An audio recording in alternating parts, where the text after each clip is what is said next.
Daniele Stival, consigliere regionale della Lega Nord in Veneto. La prima domanda è la seguente: perché un elettore di Portogruaro dovrebbe votare lei al Consiglio regionale e perché Lega Nord? Il motivo è duplice ed è uno solo, nel senso che il sottoscritto da una parte e la Lega da Nord dall'altra rappresentano il territorio.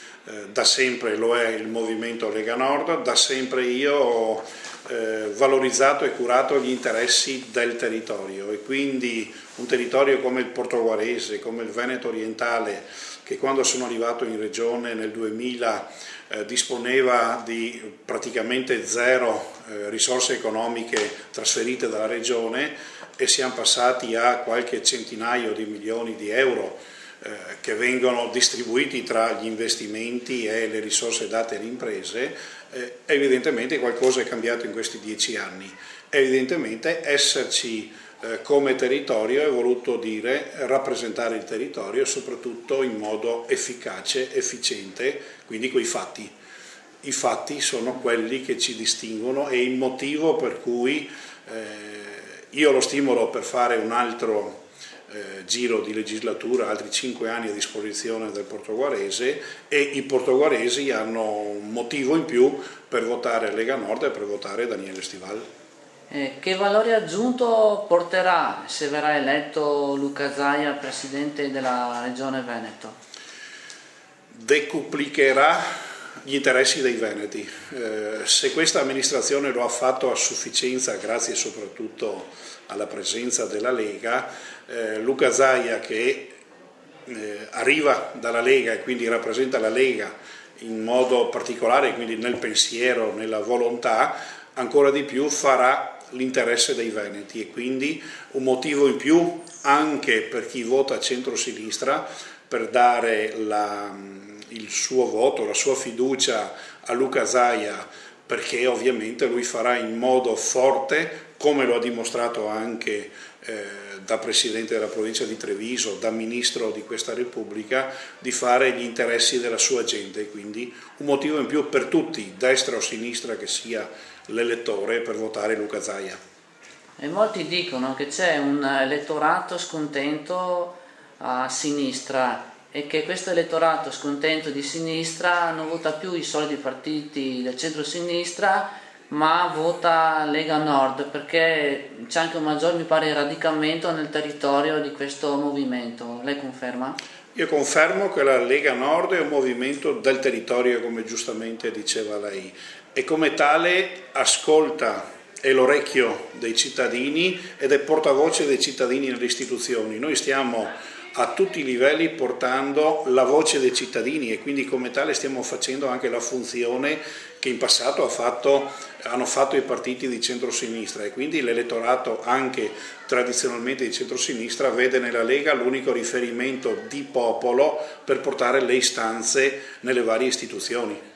Poi, se non sbaglio, voi siete, mi pare, l'unico movimento qui a Portogruaro che vi riunite in maniera regolare ogni lunedì presso la vostra sede in Piazza della Repubblica. Un invito, diciamo, è aperto a tutti a intervenire a queste riunioni.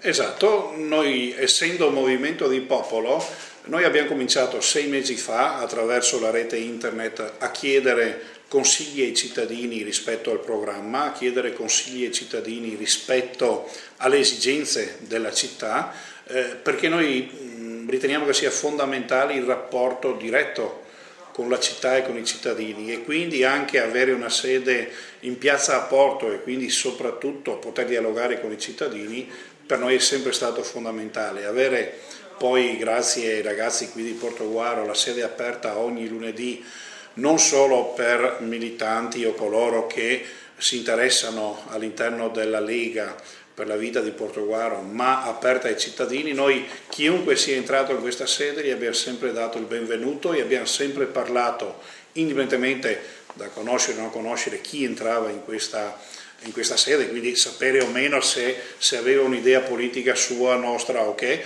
noi abbiamo sempre dialogato con chiunque venisse dentro o chiunque venga dentro, perché è il nostro ruolo, quello della politica che è al servizio dei cittadini.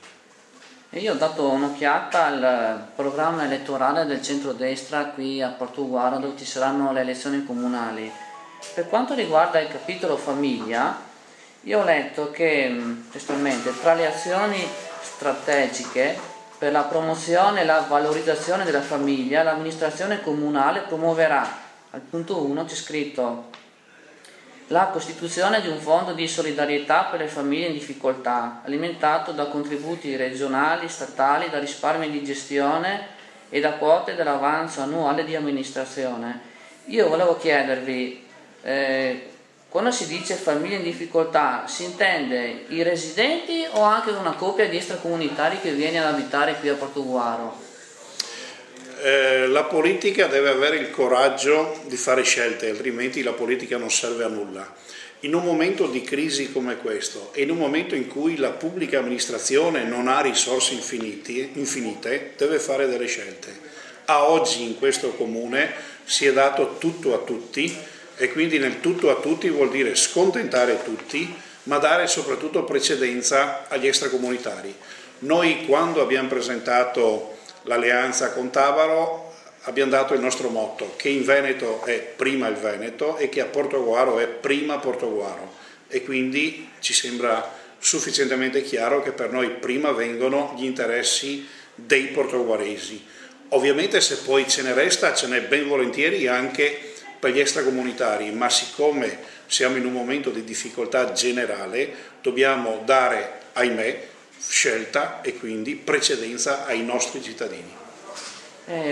Poi per quanto riguarda sempre il fenomeno degli stranieri, a un certo punto, sempre nel programma, c'è scritto arginare il fenomeno del nomadismo e l'insediamento di carovane di nomadi nel territorio comunale, con i gravi disagi che tale pratica arreca ai cittadini, mediante decise azioni preventive che permettono il rigoroso controllo del territorio.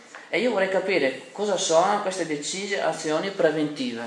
È molto semplice, ci sono diverse aree in cui, diciamo, o adibite a parcheggio o comunque aree di proprietà pubblica, in particolare comunale, che sono di facile accesso per qualsiasi mezzo di qualsiasi dimensione. Basta renderle in modo che passino le macchine dove devono passare le macchine, passino le biciclette dove devono passare le biciclette e di certo non ci sia lo spazio per far passare carovane, camper, eccetera, tutto ciò che comunque non è in sintonia con quello che è l'area adibita, per cui evidentemente in modo particolare per rom, zingari e tutto quello che ci sta dietro, noi dobbiamo fare in modo che se vengono in questo territorio o vanno negli spazi se ci sono attrezzati, altrimenti è bene che vadano altrove. Ma qui a Portogallo non ci sono spazi attrezzati? Infatti è bene che vadano altrove.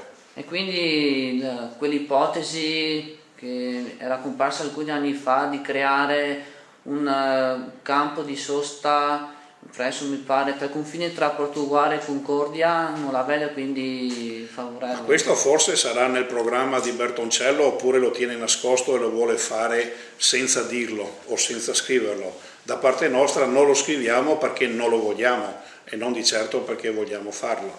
Quindi è una scelta che evidentemente lasciamo al centro-sinistra, agli elettori di centro-sinistra, se vogliono avere un campo nomadi. Certamente la Lega farà di tutto all'interno della maggioranza nell'interesse dei cittadini di Portoguaro affinché questo non succeda a Portoguaro.